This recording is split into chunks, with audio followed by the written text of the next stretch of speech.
ಪಾಪ ಸ್ನೇಹಕ್ಕ ತುಂಬ ಬೇಜಾರಾಗಿದ್ರು ಕಣವಿ. ಇದೆಲ್ಲ ನಿಮ್ಮ ಮಮ್ಮಿದೆ ಕಣೋ ಕಿತಾಪತಿ. ಅದೆಲ್ಲ ನಂಗೆ ಗೊತ್ತಿಲ್ಲ ಕಣವಿ. ಆದರೆ ಗಂಗಣ್ಣ ಮಾತ್ರ ನಮ್ಮ ಮಮ್ಮಿ ಮಾತನ್ನ ಚಾಚು ತಪ್ಪದೆ ಕೇಳ್ತೈತೆ.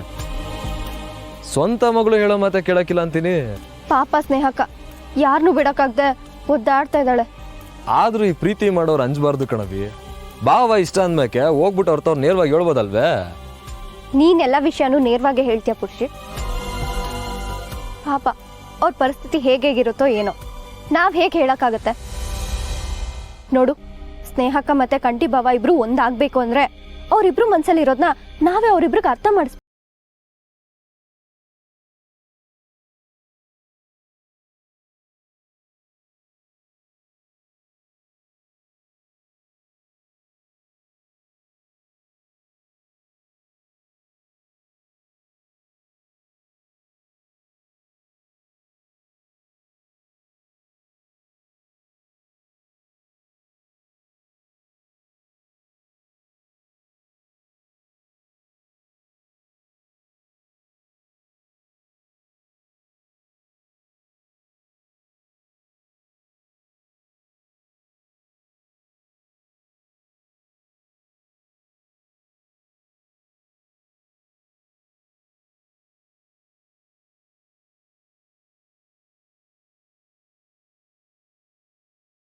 ಕಂಟಿ ನನಗೆ ಲವ್ ಗುರು ಆದವನು.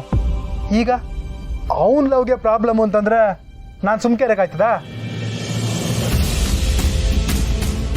ನಡೀರಲ್ಲ, ನಾನುವೇ ನಿಮ್ಮ ಜೊತೆಗೆ ಕೈ ಜೋಡಿಸ್ತೀನಿ. ಥ್ಯಾಂಕ್ಸ್ ಗಾಳಿ.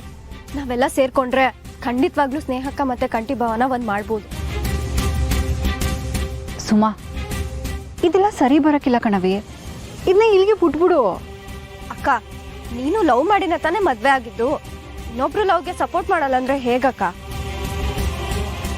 ಸರಿಯಾಗಿ ಹೇಳ್ದೆ ಕಣವಿ. ತಲೆ ಮ್ಯಾಗ ತಲೆ ಬಿದ್ರು ಯಾರ್ಯಾರು ಪ್ರೀತಿ ಮಾಡ್ತಾರೋ ಎಲ್ರಿಗೂ ಸಪೋರ್ಟ್ ಮಾಡಲೇಬೇಕು ಕಣವಿ. ಆಗ್ಲೇ ಅಲ್ವೇ ಪ್ರೀತಿ ಉಳಿಯೋದು.